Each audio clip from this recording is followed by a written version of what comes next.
Jennifer, would you like to introduce yourself to our participant? Sure, I would love to. Thank you. So I'm Jennifer Major. I'm the CEO of Cultivating You, and I am a professional organizer and coach. I've been doing this for 17 years, came out of a background in human resources, and really just love helping all people. Most of my clients tend to be women, but certainly not exclusively, and really helping them to organize their time, their space, and their energy so that they can have a better life, a better business, and do what they want to with their life. So that's time management, that's dealing with clutter in their space, and all those things that suck your energy. Wow. All right. All right. Myself, I'm coming out of the world of body language. I've been teaching for the last 25 years. I started on the 5th of October, 1995 in Belgium. In 2015, took a decision to start a new company in London. And why London? London is a center of from my perspective, to do business worldwide. Nowadays, I'm teaching body language on a world level. I went to Iran, to give you an idea. Iran, Thailand, Australia, Americas. A bit everywhere. And what I do is I teach the secrets, the knowledge, and the benefits of body language. What you can do with it, how it serves you in all kinds of ways. Is it in business? Is it your relationship with your kids? Body language is a global language. However, watch out for cultural things. If you do thumbs up in India or in certain parts of India, you better run very fast because it's very offensive. And last time when I was in Iran in February, I did that. I said that, and there was a lady. She says, "Can I say something?" I said, "Sure." She says, "In Iran too." So there's differences in cultures. However, body language is a general language, a global language, and I've been teaching this now after 25 years, a bit everywhere. And the reason of this webinar, and we met Jennifer. Where did we meet, in fact? Was that the online networking group? Yeah, it's all through Simone. Through Simone, yeah. Online networking. And besides my body language company, there's a 5% left. I'm collaborating with Anthony Robbins. That is a very long story. I'm going to save you the details, but I'm collaborating with Tony all over the planet and doing previews for Tony. And what I learned from him is that, and that was inspiring me to ask you, Jennifer, to do this webinar, is that what I learned from Tony is that clarity is power. And if you know what you want, why you want it, you create clarity and you create power. But then you introduced me to a system that you have that is really interesting in terms of that clarity that will give you power. And maybe if you can share some of the basics, what you're doing. Absolutely. So I'm guessing you're referring to my Legos. Yeah, absolutely. So I am becoming famous now for my Legos. So in fact, I got referenced yesterday on a webinar and I wasn't even there. So one of the things that is so key to managing your stuff, to managing your time, to managing your energy, all of those pieces is understanding how to manage your day. Obviously, you want to be mindful of what comes into it. And I talk a lot about having this foundation for decision making, which is your values, your priorities, and your function. And that can apply to your closet, that can apply to your time, that can apply to everything, right? So what do you value in that space? What do you value on your calendar? And that's what really should show up there. But once it's there, you've got to figure out how to deal with it. And the old method of time blocking is really based on a very probably 1980s, 1990s model of sitting in a nice corporate suite, and you've got a secretary sitting outside who can, block your calls and block people from coming to see you, and you can really just have that focused time. I don't think any of us lead that life now. And so it's got to be a little bit more modular, a little bit more flexible. And so that's where I talk about my Legos. So I used this originally many moons ago with my daughters, and it stuck and it resonates with clients too. So and so use this with your kids, use this with whomever. so you can look at this and say, okay, well, that's a 15-minute block. That's a 30-minute block. This is an hour block, right? So because two of these are this, two of these are this, right? And so it's a great way to really visualize time. And one of the things that we do so often when we think of traditional time blocking is we think, okay, well, I've got this hour here that I'm supposed to be working on, let's say, my emails for the month or whatever it is that you're supposed to be working on. And then an opportunity comes up, a call runs long, a truck runs into your front yard, whatever it is, right? And all of a sudden, this block can't happen here. Traditional time blocking says, well, either ignore all those other things and continue to do this, or this now just goes in the trash. Well, that's just crazy, because you put this on your day for a reason. So that means that then it just has to move. So maybe it just has to move down, or maybe it has to break into 2 blocks to be able to fit into your day. So it's not about, well, I can't do this, so I have to throw it away. It's about continuing to honor that block existed to begin with, and it was important. So where can you move it? And so that may mean like, okay, well, now I have to move this little 15-minute meeting, see if I can move that up. That was, maybe I needed to update my accounting stuff. So that I can move, that's internal, right? And so now I have room and I can put that there. And so now that can line up again. And then the stuff that threw me off here, there's room for that.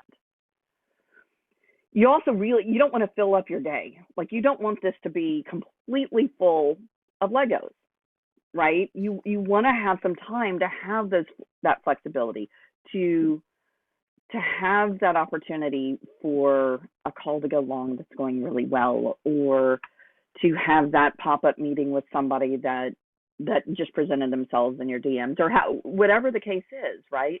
A friend calls and says, hey, come have a coffee with me, even if it's a virtual coffee, right? You want to have the time and flexibility to have that in your schedule. And if this whole thing is full of Legos, if this is your day and it's all full, that doesn't exist, right? And then something else that was important has to get tossed out. It also means that you can set blocks. So you may say, you know what, I'm going to set an hour block every day to do something for me. And I'm not going to plan it.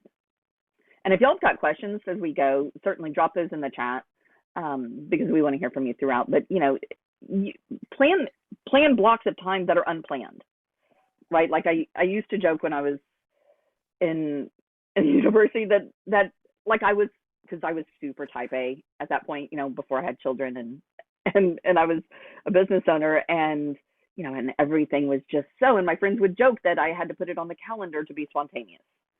So from 2 to 4 in the afternoon, now it's time to be spontaneous, right? See, Julie can totally feel me on this. And if that's what you have to do, that's what you have to do. And sometimes you have to do that because you've got a lot of different pieces, and it's important for you to just block out that time. I'm going to go take a walk. I'm going to do something that's not work. I'm going to do something that's not cleaning the house, whatever it is. Yeah. So that's my crazy Lego time blocking method. All right. So it's in fact that system that will create some clarity, and it's that clarity that will give you that power, isn't it? It's just know what you're doing, where you're doing it. And I suppose you can use different colors like orange and red, and you don't have to stick to the green and the yellow, and blue and light blue and dark blue. Absolutely. Yeah. I mean, when I did it with my girls, we had a big Lego board, and they had colors for school. They had, for actual school time. They had colors for homework, for extracurricular activities, for family, all that kind of thing. And you can kind of line it out, and you can even do that to kind of create a template for your day. Yeah. Right. I mean, if you think about a template as a way to say, okay, every Monday morning, I'm going to have what I call like my CEO time. Like, that's time that I don't take client appointments. I don't have one-on-ones. I don't do anything else generally. And that's just my quiet time that I do creative work. I update my accounting system. I send out my invoices. Whatever that is, right? And that's on my, that's part of my template. And so that can help you lay out that day and that week in a way that works for you, so it doesn't feel like your days are kind of haphazard. Yeah, I see. And in the land of a see. pandemic, Yeah. I mean, speaking for the ladies, Renee, you may feel this too, but like, like there are days where I don't want to do the makeup and the hair and put on real clothes, right? And so those are my CEO days, right? So I do my speaking things, or where I'm going to be recording videos and things like that, like a lot of times on the same day, because it's already done. And then there are other days where it's not done. So Yeah, exactly. What I recognize in the Lego system that you're mentioning is what I use in an Excel file. I got an Excel file, and you get up in the morning at 5 o'clock, and you do some meditations and praying, and then at 5:30 or whatever time you take for that, you go in, you do your things in the shower and in the bathroom, and then from there you get your breakfast, or you go to do some fitness or whatever. However, these blocks, if you block them in a Lego system, which is a very good thing and good tool, I guess, because if I have to go into my Excel, I have to open up my computer, I have to do this, I have to do that. Okay, you can say you can print it out, but you can't move the colors if it's printed. So that, I think that Lego thing I'm going to definitely try it out. And why would I like to try it out is because if you take that blue block that you use, for example, for social media, and you didn't come to do your social media, you can take it and put it somewhere in the afternoon where you take a break and use that for your social media. But then when you put it on a Lego, it's a fascinating thing, if you ask me. You can play with it, right? And that is the visual thing that you have is now if I would relate that to body language, which I will obviously do, is that when you have clarity, you got power, and it's that power that brings you in a certain state. And you do have to know that in when you write something on a piece of paper, there's a grammar involved in it. If you read a book, there's a grammar involved in it. The language for deaf and blind people, there is a grammar involved in it. Body language has no grammar. Body language is based on how you feel. And it starts with your thinking. What do you think will produce a feeling? And it's that feeling that will produce a certain body language. It's that body language that will be transferred to another person or another thing, and they will absorb your body language subconsciously, and that will be processed and come back to you. And then you go like, wow, the outside world is a reflection of myself. How come? Right?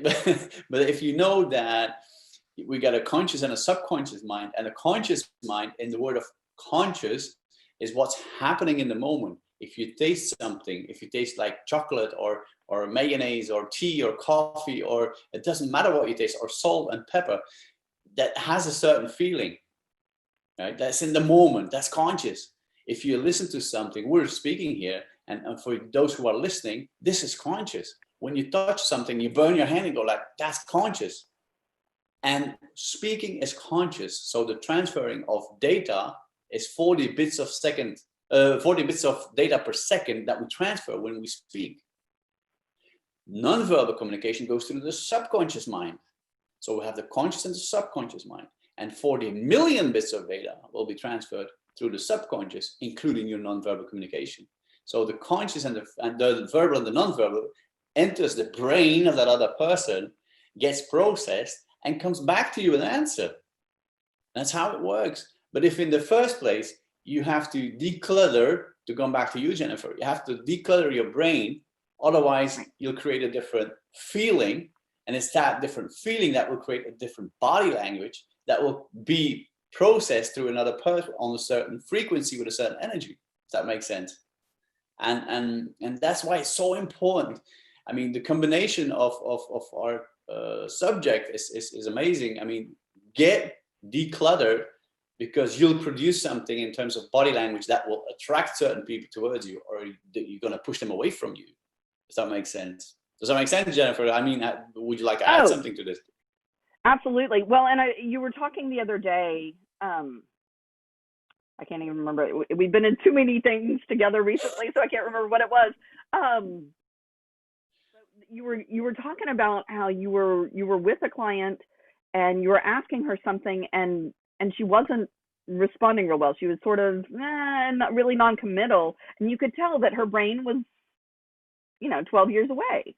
So, yeah. When you've got that to-do list going in your head, and it's not captured somewhere, when you've got that mind clutter, it absolutely impacts your body language. It impacts your ability to make decisions. It impacts your way to interact with others well. I mean, I did an experiment in my house this last week where I'm generally the one who does the dishes, even though I cook.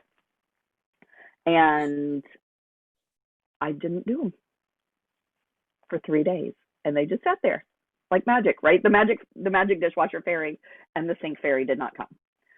And the longer they sat there, the more irritated I got, right?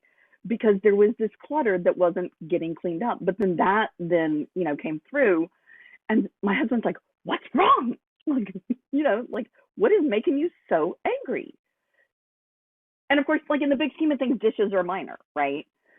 But it was that clutter that was just continuing to grow, and it absolutely impacted my emotional way of functioning in our home, and it impacted for sure my body language, because I hadn't even said anything when he asked what was wrong, right? It was all nonverbal. And so, although, I mean, it was, to be fair, I mean, I'm pretty transparent when it comes to that kind of thing, so you probably would have been able to tell from across the airport. But it absolutely impacts everything, so the more clear our spaces are, the more clear our minds are, the more we feel good about what's happening on our calendar. It protects our energy, and all of that just feeds back into those emotions and how we interact with others. Absolutely. Yeah. The example you're talking about is an amazing example. Mm-hmm. I mean, in terms of body language, you read the signs. One of my sentences is that become a mind through body reader and see what's never being said. So become a mind through body reader means read the body signs, and you'll actually read what's going on in the mind. And then, which is pretty obvious, see what's never being said. And what I mean about that is that there's certain ways of looking when you ask questions. And if I would ask you a question about your trip to Egypt last year, for example, which you probably didn't do, I don't know, or you did, but if you, let's say you suppose you would have done it, you've been on a holiday to Egypt, you will probably remember things and look up left. If I would ask you a rational question about your agenda for next week or the business or whatever, you would probably look up right, which is a normal thing. It's a construction. This is a memory. This is a construction. And but when people look left down, right, for you guys, right down, that means, Stefania, it's the other way. But down, that means you are having internal dialogue. That means you're thinking inside your head. So you look left down. As you look at me, I might be right down, right? So what happens when your personal sight left down? That means that when you do that, you are thinking about 1,000 different things. I'm going to be late home. My husband is going to be a bit angry with me because dinner is not ready. I have to pick up the kids from school. Oh, the plumber has to come because the wash machine broke down. And there's like 1,000 things going on in your head, because women do that far more often than men. Men don't care. But women are like thinking about 1,000 things and doing 1,000 things at the same time. And we don't care. I mean, that's a man versus women. And there's a beautiful book about it, Men from Mars and Women from Venus. But the thing is that when you do that, I will ask you a question, and you are answering my question in a very slow tempo, because you're looking that way down. I will smash my hand on the table and say, bang, what are you thinking about? And I had that experience in Brussels with a lady, and she says, how do you know? And I said, I've been coaching 25 years, by the way. I know what I'm doing. She said, oh yeah, I was thinking about this and this and this and this. But she answered my question, but in a very slow way. And that is when you are not decluttering your mind. Jennifer, when you're not decluttering your mind, you got like 1,000 things to think about. There are systems for that. The Lego, but you also got a paper agenda. I have a very small little one always in my pocket here. Always write down the little things that I have to remember that day, or I have to remember next week or the week after or a month later. I write them down. Once I'm in my office, put them on the computer, done. I learned that from how was his name again? Onassis. There's a movie about Onassis. It's a 3-hour movie about the family Onassis. And the older Onassis, he always had that little notebook in his pocket. Who owned him money, what to remember, and a little thing like how you call that, like a little pen, and that little notebook. Always he had it there, and each time something popped up, and then on your night table, right, you put it there as well. So you wake up in the middle of the night and you have to remember. You said, "Oh, I can't forget this in the morning." Write it down. Don't take your phone. I mean, write it down. The written word is far more powerful than putting something in your phone. And there's that clarity again that will give you that power if you declutter. And the example I just gave you about internal dialogue, we all have that. People ask you a question. I mean, is there anybody that never had that experience? I mean, we all have it. Somebody asks you something and you're thinking about 1,000 different things. Absolutely, that's an amazing example of somebody who had a lot of things going on in their head.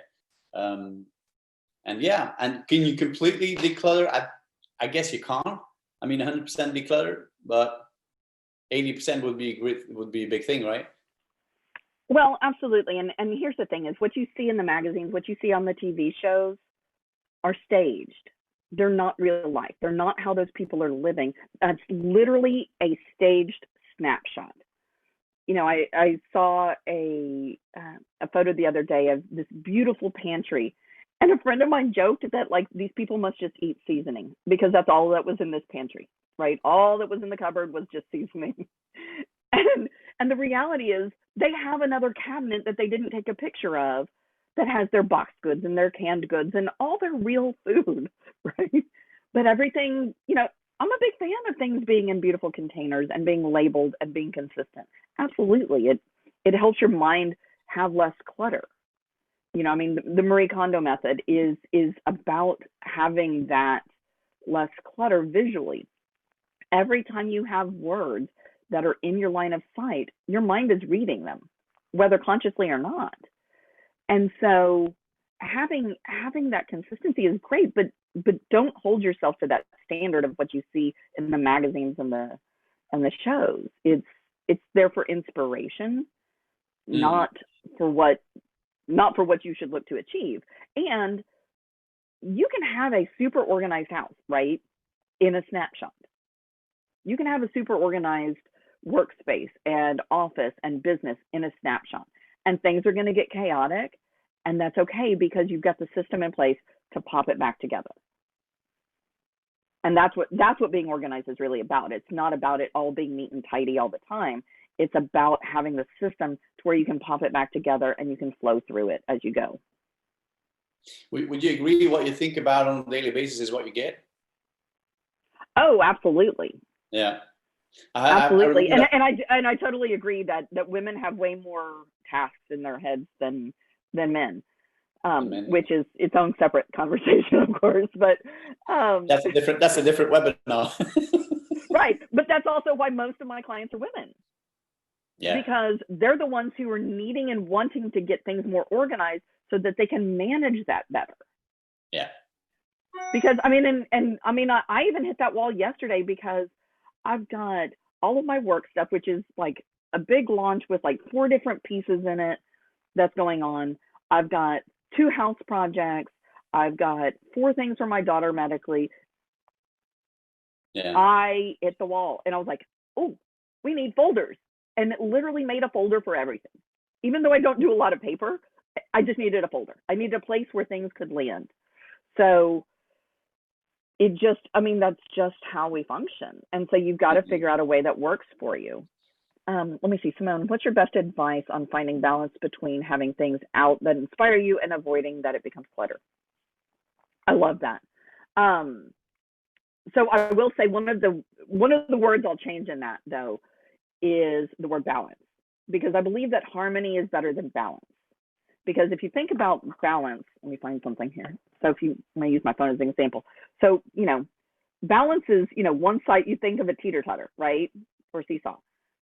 One side's up, one side's down. Well, that's not the life we want to live. I want things that are in harmony. I want things that are on a running average, right? So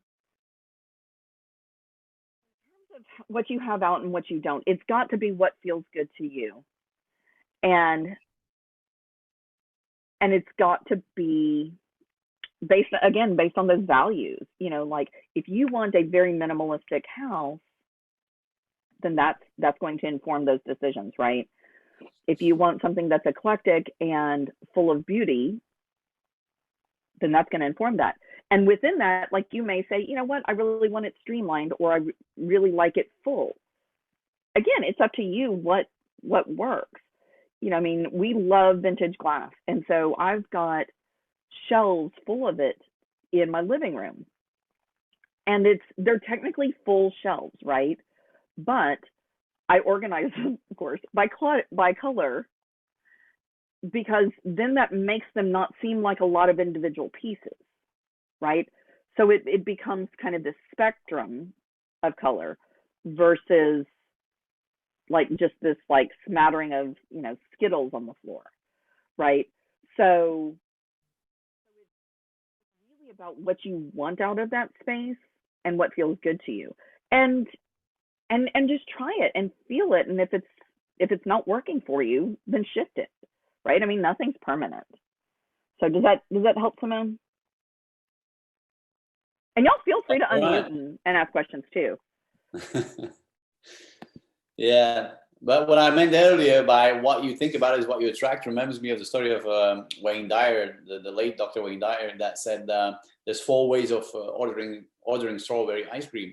And the 4 different ways of ordering strawberry ice cream. The first one is you get out of your chair, you go to the shop and you just buy it. That's the simple one. The second one, you send one of your children.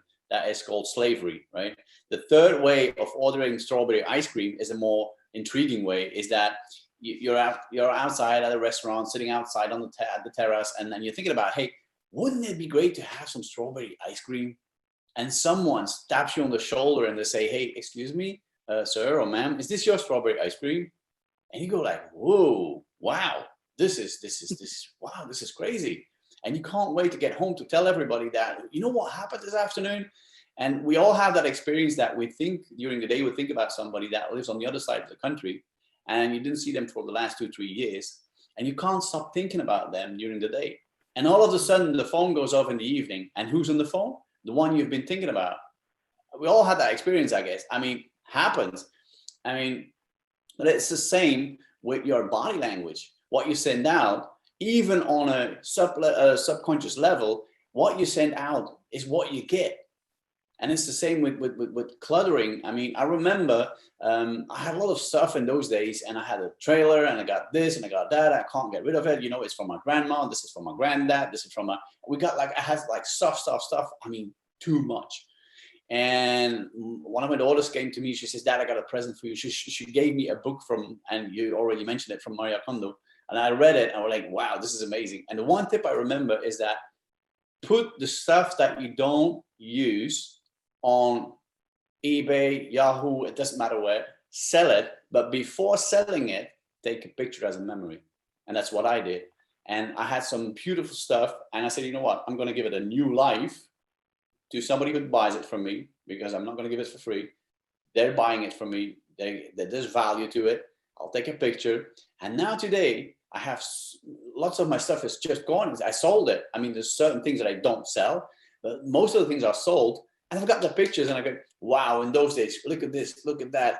I mean, and the memory is there, but it's not in your way, it's decluttered. And if you have that decluttering in terms of your thinking, and you know that there's 3 ways to order strawberry ice cream, I told you there's 4 of them. Number 4 is that you synchronize with a thought, and then you manifest it. Mm-hmm. And I guarantee you, I manifested so many things in my life, ending up with all these people on stages all over the planet. I manifested it. And when the student is ready, the professor appears. So when you're ready for it, you get it anyway. Don't worry about it. But the first thing to do is to synchronize and manifest with the thought. So remember the strawberry ice cream. And I do that with my body language too. When I express myself with a certain body language, sometimes, normally it's always natural. Don't worry about that. Always natural. People ask me, what should I do? What should I do? I have an interview. What kind of body language should I use? I said, be you. Don't fake it. Don't fake it, because if you fake it, you create a certain energy, and that energy will arrive in the brain of that other person. And even if that person doesn't know nothing about body language, their gut feeling will say like, yeah, something's wrong. No, something's wrong. Something is not correct here. And that is what we call the gut feeling. So if you want to fake it, try it out, but I wouldn't do it. Be yourself. And I don't know why I'm saying this to you, but about the fourth way of ordering strawberry ice cream. So manifest things and manifest body language. Okay, sometimes I use body language that I manifest something by sending out a certain body language. I use my verbal and my non-verbal in a certain way, and things are happening. I mean, but always make sure that what you put out there, even if you say, I'm going to use a certain body language, a certain verbal, that it really makes sense, because karma will get you anyway in the end. So if you do things in a bad way, don't do it. I know people that ask me the question, hey, but Rene, just a quick question between you and me. If I would do this and this and this, would I be able to get this and this and this? I say, of course. But do remember that karma will catch up with you if you do it for a negative reason. So be aware of that. But the decluttering of your mind will have an influence on your body language. That type of body language will attract certain things and certain people in your life. And some people say, why do I always attract the wrong men or the wrong women? It's always the same and always with me. Damn. And the reason is that you have to start decluttering. Jennifer, I think you agree on that one. You have to start decluttering your mind first, know what you want, and then make sure you produce a certain energy with a certain body language, and things will come your way anyway. Does that make sense, Jennifer? Absolutely. Absolutely. Well, and I've gotten a private question, which I think is a really great question. Does weight affect body language? You know, does how much weight you carry on your person affect your body language? I would guess it does, but only because of how you think about yourself. Is that right? That's completely correct. Body language will, your weight or your size or the form that you have or your face, how you look, what glasses that you wear, the clothing that you wear, they will all have an influence on your body language. But as you mentioned, it all starts up here. How you think about yourself. If you look at Oprah Winfrey, right? She's not a Barbie doll, right? And still she's a multi-billionaire. How did she do that? It starts in here. Nowhere else. It doesn't matter how you look. It does matter what you think. And what you think will eventually have a result in what you do on a daily basis. Are you getting up in the morning at 5, getting so excited? When I get up at 5, I can't wait to get started. You know, God, thank you so much for waking me up this morning. A lot of people don't realize that there's no guarantee you'll wake up in the morning or not. Do you know that? Do you realize that? There's no guarantee. Yeah, it is. Come on. I've been waking up every morning. Why not next morning? There's no guarantee. Right. I mean, it starts up here. So if you're excited, you can't wait to get up and you do your rituals and whatever you have to do and the healthy lifestyle, whatever you want to call it, and whatever makes you feel good, and just do it. And even if you have an oversize, it doesn't matter. It doesn't matter. I know a lot of people who are really oversized and they are very successful in life. The reason is it starts up here. And whatever people think about you, and listen now very careful for that one and write it down. What people think about you is none of your business at all. Amen. Period. Jennifer, Julie, there's easier said than done some days, right? Well, please? and that's where it's easier said than done some days. And absolutely. And we get caught up in that in our physical stuff too, right? Is my house has to look just so, or my business has to look just so. Well, no, it doesn't. It has to feel good to you. Yeah. And does it function for you? What works in my house doesn't necessarily work in your house. And an example I give of that all the time is, and it's so simplistic, is the idea of filing, right? We all have paper that has to be filed. And we have paper that we have to deal with. Some people are stackers. Some people like notebooks. Some people like folders, right? Some people like the little shelf things. All of them are right, but only one of them is right for you. And so don't try to fit into somebody else's mold because you see it on TV or you see it in the magazines or wherever. Figure out what makes sense for you, because that's what will allow you to naturally flow. because otherwise when you're trying somebody else's mold, then your same patterns are going to come back, and then you're going to feel this whole shame and blame crap that, you know, oh, I didn't succeed, I didn't do it right, no, you just didn't do it right for you. And that's okay. And that feeds everything. I mean, that feeds your body language, that feeds how you interact with others, that feeds everything. Yeah, exactly. It's the same with religion. One says, oh, you're that religion and you are that religion, and yeah, whatever you feel that makes you feel good, just do it. Because in the end, nobody cares anyway. Believe it or not, nobody cares about you. If you think people are caring about you, forget it. The only person that should care about you is you. Yeah. And that, Julie, that's exactly, I mean, it's the only person that should care. I mean, there's a brown bear on the edge of a wood sitting on a picnic table, a brown bear. And there's written above his head, Muslim, Catholic, Buddhist, Hinduist, they all taste like chicken. Got it? Oh, Rene, I love you. Yeah. The only thing to remember is to do what minds you. I was with Robert Kiyosaki. I mean, I don't know if everybody knows about Robert Kiyosaki, Rich Dad, Poor Dad, and thing. I was with Robert, and he said, mind your own business. Mind your own business in the first place. And by business, I don't mean literally business. Mind your own life.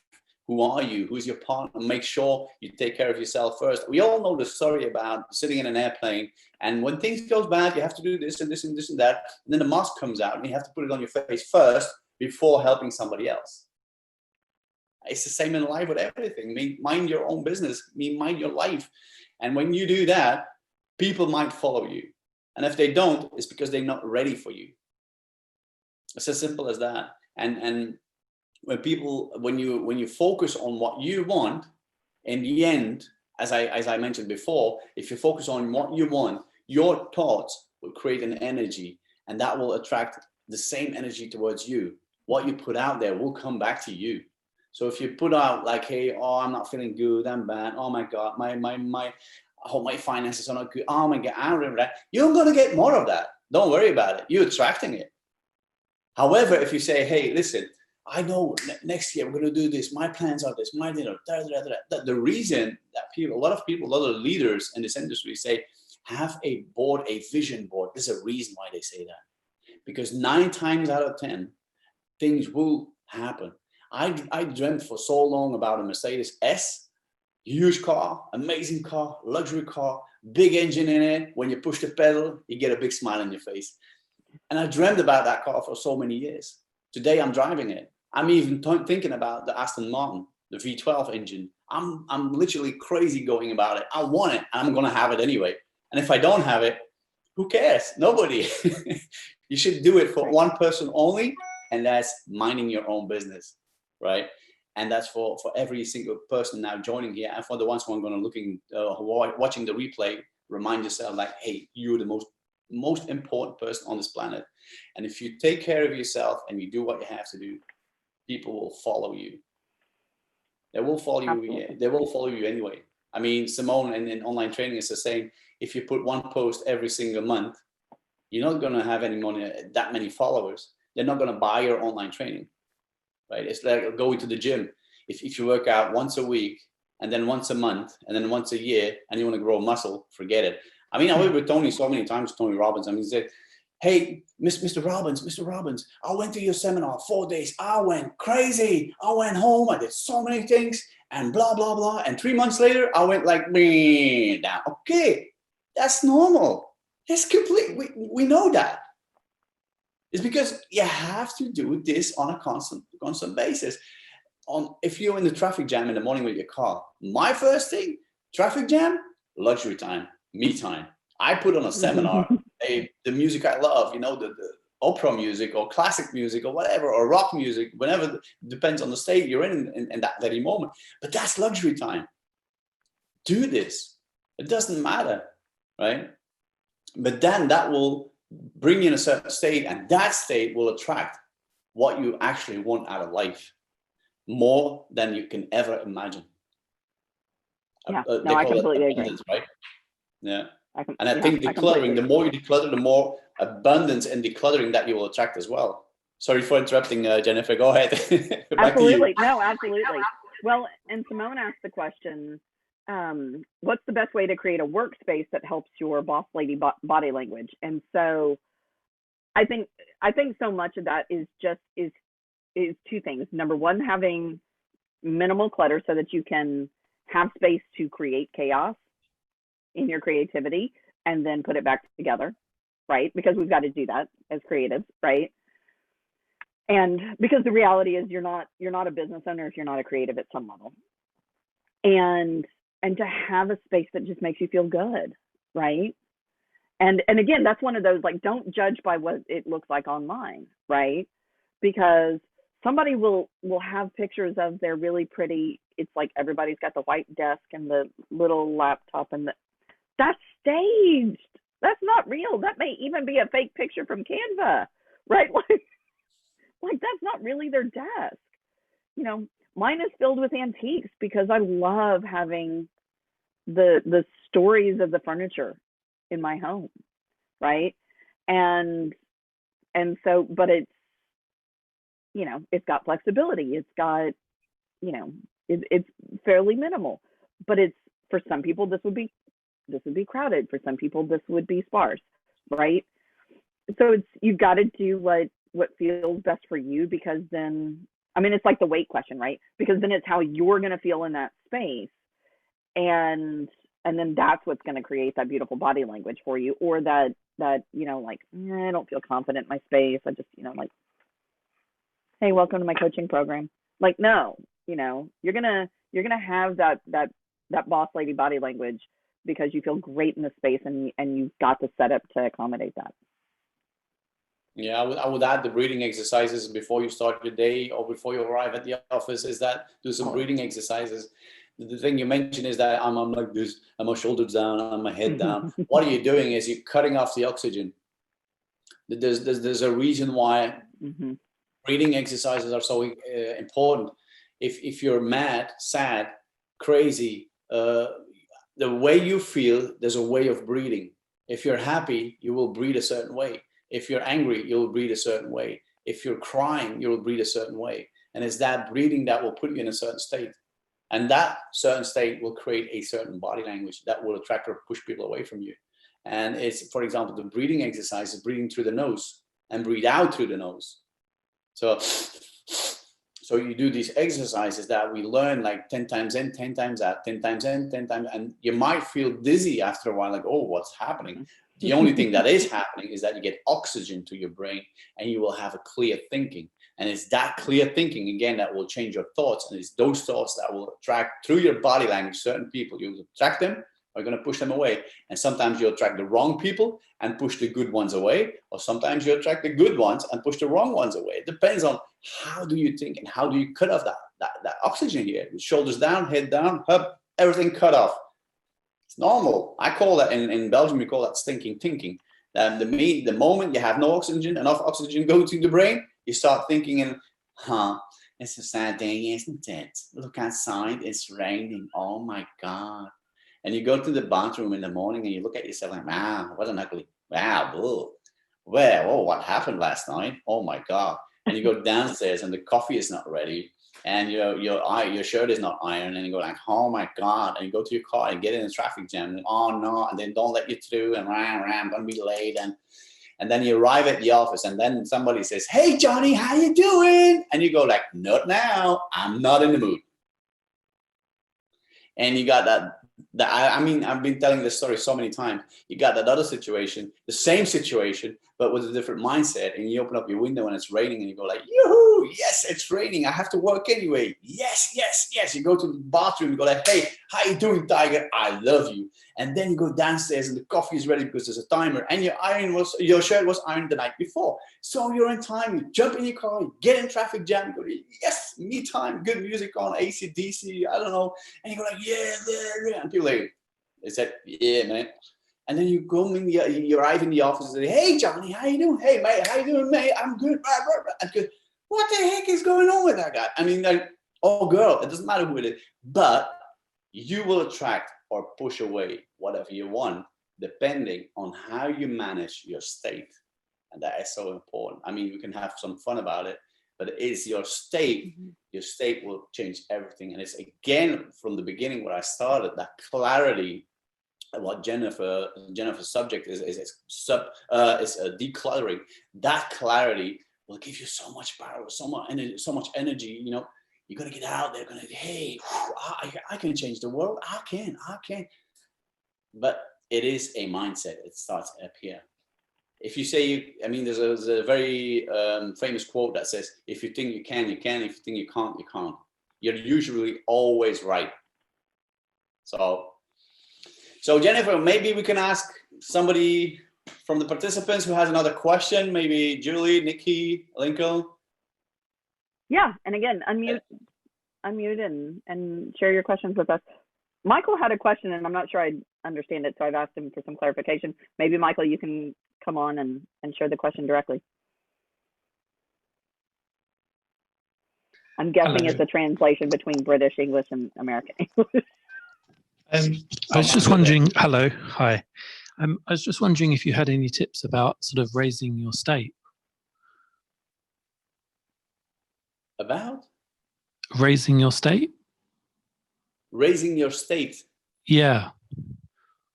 What do you mean by raising your state? What's the outcome you're looking for? Like if say you're in a low state and you want to try and get yourself into a sort of more of a high energy state. Okay. Yeah. Jennifer, do you have a tip or? Absolutely. I mean, my go-to is declutter something, organize something, because it makes you feel in control. It gives you that, and it's a false sense of control, right? But it allows your brain to reset, and doing it in combination with something that you know makes you feel great, whether it's music, a favorite podcast, having a little dance party, whatever it is. You know, do something. Just get into action, and doing something where you can just take 5 or 10 minutes and shift the physical being of something. Putting dishes in the dishwasher, tidying up a space, refolding your clothes, whatever it is. That's one that often works. Yeah. How about you, Rene?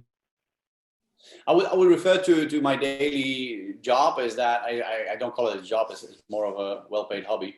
But what I would refer is that if you do some breathing exercises, when you wake up in the morning and you don't feel that energy, you go like, oh, I don't know today. You know. I think it's going to be a day like those days that you say, it's not my day. When that happens, say, this is going to be the most amazing day of my life. Today is the first day for the rest of my life. I'm going to do some breathing exercises now. And you breathe in, you breathe out. So you breathe in, hold it for 10 seconds, breathe out 10 seconds, breathe in for 10 seconds, hold it for 10 seconds. And you do these exercises. Do that 10 times. Take a break of 10 seconds, go back to the same system, do it 3 times. So you have 30 rows of 10 in, out, and holding it.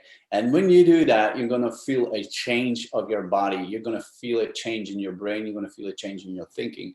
And what would I add to it is drink a lot of water. Fresh water in the morning. When you wake up, you grab that bottle and drink water.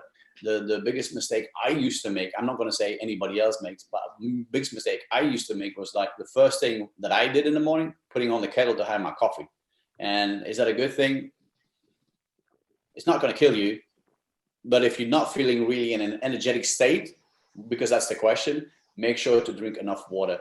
Let me give you a very, very short example. I was backstage with Tony and we had an amazing time, and Joseph McClendon was there as well. And Joseph McClendon is already in his 60s and he's a colleague speaker of Tony's. They're always together in these Unleash the Power Within seminars.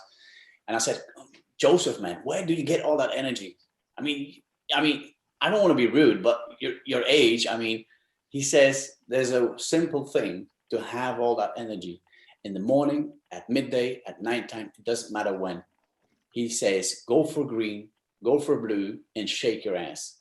And I said, what do you mean by that? He says, go for green, eat as much as you can, raw green colored vegetables and green colored fruit. However, all raw, as much as you can. Drink water, still water, as much as you can. And that's for the blue part. And then have as much fresh air as you can. And the third part, shake your body, shake your ass, move your ass. That means like do at least 10,000 steps a day. If you go to that supermarket, park your car on the other side of the parking lot and go by foot. Make sure you got enough steps, move with your body. And he says, this is the only thing I do on a daily basis. Not the only thing, but one of the things I do on a daily basis is to make sure to have enough raw vegetables, green colored or fruit, fresh water, fresh air, and move. And he says that's the best recipe for you as a human being to have lots of energy. And that will, Michael, actually change your state as well. If you do that in the morning, I mean, I would not encourage you to start eating raw vegetables in the morning, early morning, where you open up your eyes. However, I have my spirulina and my wheatgrass and all that stuff. And that's not the first thing I do, but after 10 minutes, I'll have it. And you won't believe how much energy that it is giving you. And if we can't make it in a natural way, there's nothing wrong to do it in a non-natural way. By the way, what I'm talking about are all natural things. The vegetables, the water, it's all natural. But you can enhance it a bit, you can help it a little bit. And there's nothing wrong with helping your system with something from the outside, right? I've got a lot of people who say, yeah, but I'm a bit depressed, and I'm being depressed for a week, 2 weeks, now for a month, and it's not working for me. And I see, you know what? Follow the doctor's advice. However, if you want real advice, call me. You go like, what? What do you mean by real advice? I said, there are certain ways to do this without medication. But I don't want to advise you to not take any medication. I mean, I'm not going against the stream of a doctor because they can sue me in a law thing, right? But I will advise you after. We had a lady, cancer, terminal. She had 2 weeks to go. She still lives today on a different diet, all greens and raw. And that has to do with pH value of your blood. That has to do with, but I'm not going to go too deep into it because that's a different story. But it is a fact that you can change your state, Michael, due to the habits that you change in your life in the morning to begin with. If that makes sense. That's great. Thank you. Thanks very much. Well, I want to wind everybody's time because otherwise then we're going to mess up our Legos, right? So we don't need to be messing up the Legos if we don't have to. So so I wanted to close this out. I've dropped my information in. If you want to jump on and continue the conversation with me directly, there's a link for that too. I do have a challenge coming up to figure out how to get your time back from social media because it is so easy to get sucked in. And I will drop that link in, and you can, Rene, I know you've got some things going on, and if you want to tell them how to save the chat, that would be great. All right, I'm just gonna check if I can share something in this box here. I'm not really a great, awesome Zoomer, if I can say it like that. Zoomer. So what I'm going to share here is an online training, so you can learn 24/7 where you are, what you do, who you do it. It doesn't matter. It's 24/7. It's online. The only thing you need is a device and a bucket of Wi-Fi. You know, if you have a bucket of Wi-Fi and have a device, you're online. Don't take that literally, please. Yeah, what I would like, I'm going to share the website as well. It's a very easy one. It's myname.com. So, and for those who say, hey, how can I save this chat box? Because I want to save this information from Jennifer and Rene. There's 3 dots on the bottom right. If you click on that, you will save the chat into your computer. So if you want to save the chat, you want to save that information, please click on these 3 dots and you'll have it on your computer. So to finalize this webinar, I would like to ask, is there one more question from somebody? One more question, a very short one, a very little one. Is there anybody that has say, I've got something going on, or a very short one? Everybody is silent. Okay. So the information that you got on the chat box is the websites and the emails, and Jennifer is reachable also on Facebook, LinkedIn, Twitter, I think Instagram as well, Jennifer, isn't it? Oh, so Simone just dropped something, which okay, Simone is really asking this question because this was a real question of hers. So needless to say, we got on a call because that's crazy train. But it's possible. So, I mean, at the end of the day, you streamline, you organize, but you start 10 minutes at a time on figuring out where to make some progress, whether it's in your project management, whether it's on your calendar, wherever it is. You can do anything for 10 minutes. So, so just, figuring out how to kind of categorize and sort things in that 10 minutes before you're making the decisions, that makes it so much easier. I mean, that's how we solved her 163 project problem, was we sorted it out. So that's a great question. Yeah. Anything else before we wrap up? What I do, for example, if I have a lot of things on my mind, I have a book and I write every single thing down in that book. And it's, I can show you, I'm not going to give you any details because this is that's my book, right? You got these things here. I don't know if you can see this. And I've got that book. And it's small. You can put it anywhere. I mean, for ladies, if you have a handbag, you put it in your handbag. It's not too big. But you do know what sometimes something pops up and you say, oh, I have to remember myself doing this. And you write it down. When you write it down, you have new space for different stuff in your head and on your brain on the hard disk. And you can put new software on that hard disk. If you keep everything in here, a lot of people say that, oh, don't worry, I've got it in here. Works for a bit, but not always. Anyway, maybe we'll wrap it up. If you have more questions, please link with us on Facebook, on Twitter, on LinkedIn, on Instagram, on Pinterest, I'm on 24 different platforms. If you can't find me, you got a problem with your Wi-Fi. Please, Jennifer? I am not. I am not on 24 platforms. Yeah, they can find you on the major ones, right? They can find you on the major ones. So I would like to thank all of you for joining us. I hope you get into some action in terms of decluttering, because decluttering will create clarity, and it's that clarity that will create power, and it's that power that you need to advance far more faster than ever before. And about body language, I mean, act you, be you. Don't ever change your body language. Don't fake it until you make it. Make sure you're well prepared before you do something. Make sure you're well prepared. Make sure you know what you're talking about. Make sure you have an answer ready for every single question that pops up. And if you do that, you will not have to think about your body language. It will go with the flow in a very natural way, and you will attract the right people at the right time. Thank you so much for attending. If you have more questions, join us on social media. And looking forward to catch up with each one of you. And Jennifer, maybe a last word? Or no, I would agree. Just thank you so much, and I appreciate your time, Rene. It's always good to be in conversation with you. Awesome. Y'all have a beautiful day. And you. Thank you. Bye, everybody. Bye bye.